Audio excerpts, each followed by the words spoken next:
Hello दोस्तों, inspirational book summary YouTube channel में आपका फिर से स्वागत है। आज हम the law of human nature book के बारे में बात करने जा रहे हैं। शुरू करने से पहले वीडियो को लाइक और चैनल को सब्सक्राइब कर लीजिएगा। तो चलिए शुरू करते हैं। The law of human nature. आइए दोस्तों, इस किताब के जो 18 लॉ हैं उनको यहाँ पर हम लोग सुनते हैं। पहला, इर्रेशनलिटी। हर मनुष्य स्वभाव से इर्रेशनल होते हैं, जिसका मतलब होता है हम बहुत से काम बिना सोचे समझे करते हैं। एक एग्जाम्पल आप सबने ही देखा होगा, जब भी किसी को पहला प्यार होता है वह पागल जैसा हो जाता है और बहुत सी गलतियां करता है। जैसे गर्लफ्रेंड बोले कि इतने पैसे दे दो तो इमोशन में आके दे देता है, और अगर गर्लफ्रेंड धोखा देकर चली जाए तब पछताता है और होश में आता है। ऐसे ही बहुत से लोगों को लगता है कि बड़ी सी गाड़ी या बंगला होने पर वे बहुत खुश होंगे, लेकिन इन बातों में कोई भी लॉजिक नहीं है। विजय माल्या के पास इतना पैसे होते हुए भी वह खुश नहीं रह सका। फ्रॉड करने की वजह से हर जगह बदनाम हो चुका है, जबकि एक किसान मेहनत की खाता है और संतुष्टि से जीता है, रात को गहरी नींद का भी आनंद लेता है, उसे सही मायनों में खुश समझा जाएगा। तो दोस्तों, हमें अपने हर ओपिनियन या डिसीजन को रैशनल तरीके से एनालाइज करना चाहिए और चीजों के प्रति एक नई सोच या एटीट्यूड बनाना चाहिए। नियम नंबर 2, नार्सिसिज्म। मानव स्वभाव से नार्सिसिस्ट भी होता है, जिसका मतलब है वह हर चीज में स्वार्थ देखता है,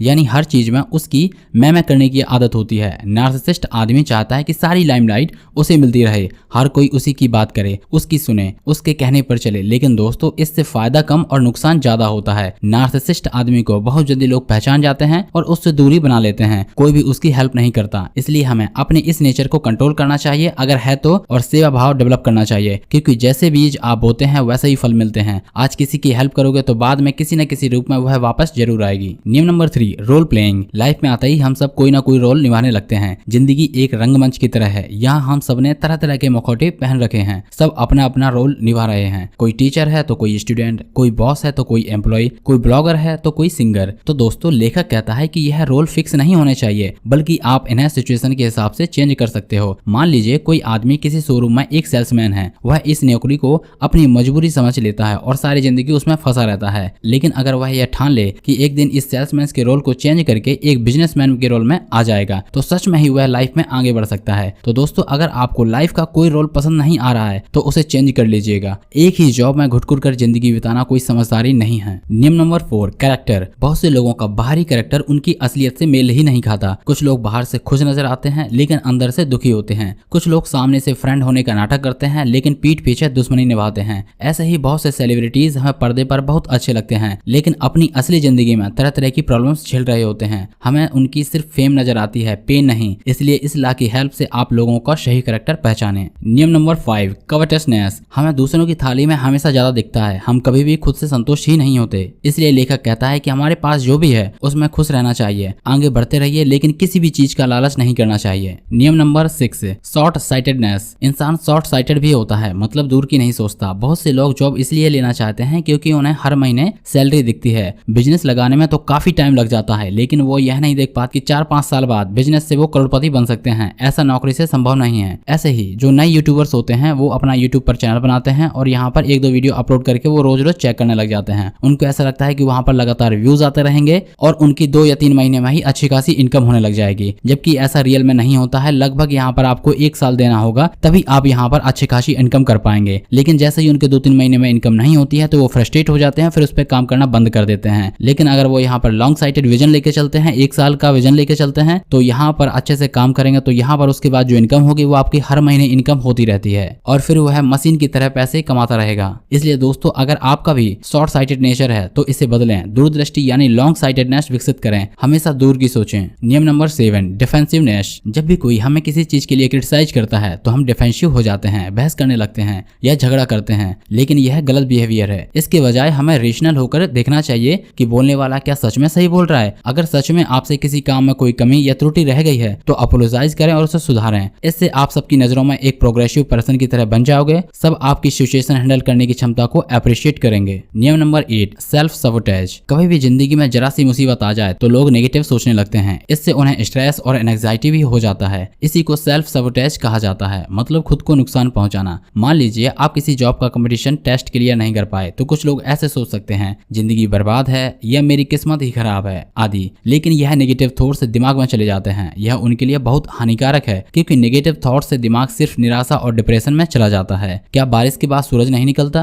क्या रात के बाद दिन नहीं होता? इसलिए टफ सिचुएशन में भी पॉजिटिव बने रहें। नेगेटिव बोलने की बजाय यह सोचें, अगली बार और मेहनत से पढ़ूंगा, इस चीज में सफल नहीं हो रहा तो दूसरी ट्राई कर लेता हूँ। इस तरह से दिमाग को हमेशा पॉजिटिव थॉट से भरें। नियम नंबर 9 रिप्रेशन। बहुत बार इंसान अपनी असली नेगेटिव फीलिंग्स को दबा देता है, इसे ही रिप्रेशन कहते हैं। कभी किसी पर गुस्सा आ रहा है तो उसे दबा देते हैं, या किसी चीज को पाने का लालच आ रहा है तो उसे भी दबा देते हैं। लेकिन लेखक कहता है कि ऐसा करना खतरनाक होता है, क्योंकि कई बार यह फीलिंग्स अंदर ही अंदर भयानक रूप ले लेती हैं और एक दिन फूट पड़ती हैं। गुस्से को दबाने वाले मर्डर कर सकते हैं और लालच को दबाने वाले बड़े बड़े फ्रॉड और स्कैम कर देते हैं। इसलिए अच्छा है पहले तो नेगेटिव फीलिंग्स पाले ही नहीं, हमेशा पॉजिटिव रहें। लेकिन अगर आ भी जाती हैं तो उन्हें क्रिएटिव चीजों में लगा दें। गुस्सा आ रहा है तो एक्सरसाइज में उसे निकाल दें, आपकी हेल्थ भी अच्छी हो जाएगी। किसी चीज का लालच आ रहा है तो भी उसे किसी क्रिएटिव काम में लगाकर उसे मिटा दें। जब आप कुछ बनाएंगे तो आपको खुद पर गर्व होगा और लालच की फीलिंग्स नहीं रहेगी, क्योंकि क्रिएटिविटी को कोई छीन नहीं सकता। नियम नंबर 10 इनवी। इंसान की फितरत है कि वह हमेशा खुद को दूसरों से कंपेयर करता है। जब दूसरे के पास हमसे ज्यादा अच्छी चीज आ जाती है तो हमें ईर्ष्या या जलन होने लगती है। यह हमारी हेल्थ के लिए अच्छा नहीं है। जलन का मतलब ही है यह आपको अंदर से जलाने लगती है। तो इस नेगेटिव इमोशन को भी पॉजिटिव बना लें। सबसे पहले जो आपके पास है उसके लिए ईश्वर का धन्यवाद करें, क्योंकि करोड़ों लोगों के पास खाने के लिए 2 वक्त की रोटी भी नहीं है, गाड़ी घर तो दूर की बात है।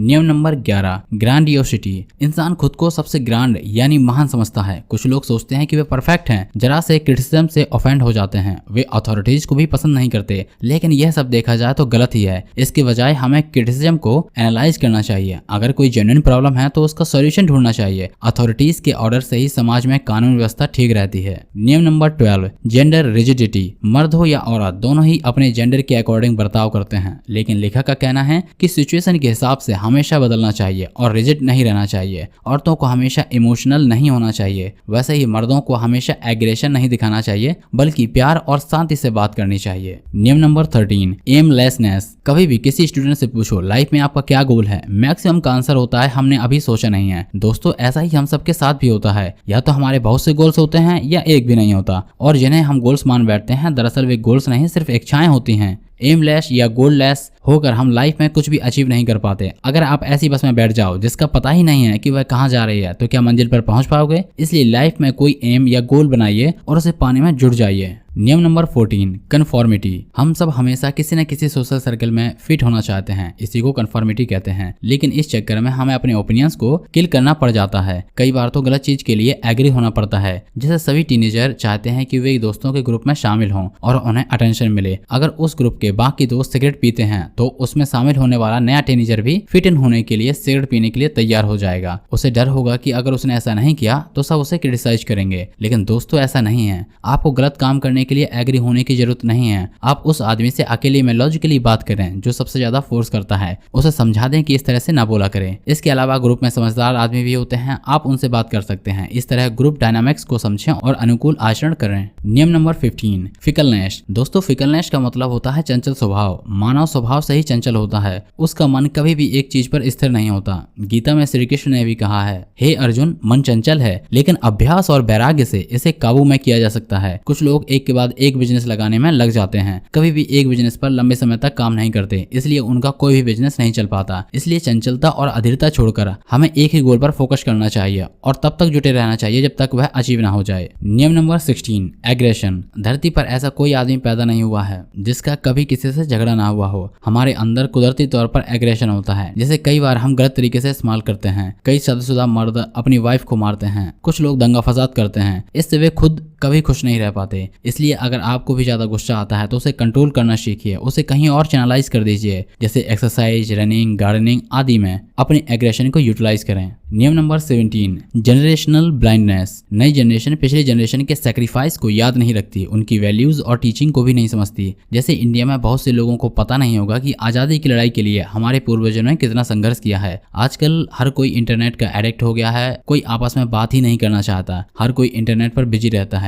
लेकिन सबको याद रखना चाहिए कि आपकी अगली पीढ़ी भी आएगी, अगर वह आपकी इज्जत नहीं करेगी तो आपको कैसा लगेगा। इसलिए नई पीढ़ियों को अपने एल्डर्स का हमेशा सम्मान करना चाहिए, उनकी सीख को याद रखना चाहिए, वह कभी भी काम आ सकती है। नियम नंबर 18 डिनाइंग मोर्टलिटी। जीवन की भागदौड़ में आदमी ऐसे खो जाता है कि अपने आप को अमर समझने लगता है, लेकिन हमें हमेशा याद रखना चाहिए कि एक दिन सब यहीं रह जाएगा और हम इस दुनिया को अलविदा करके चले जाएंगे। जो पैसा कमाएंगे वो भी रह जाएगा और जो गाड़ी बंगला होगा वो भी। यह सब याद रखने से हम कभी भी किसी चीज की टेंशन नहीं लेंगे और हर चीज मजे मजे से करेंगे। तो दोस्तों ये थे 18 नियम जिनको फॉलो करके आप अपनी लाइफ को सफलता और यहाँ पर हैप्पीनेस से भर सकते हैं। तो दोस्तों ये थी the law of human nature book की समरी। आप इस समरी से क्या सीखे मुझे कमेंट बॉक्स में बता सकते हैं। वीडियो अच्छा लगा तो वीडियो को लाइक कर लीजिएगा और अपने दोस्तों और फैमिली के साथ में इसको शेयर कर दीजिएगा और ऐसे ही लाइफ चेंजिंग बुक समरी सुनने के लिए हमारे चैनल को सब्सक्राइब कर लीजिएगा। Thank you.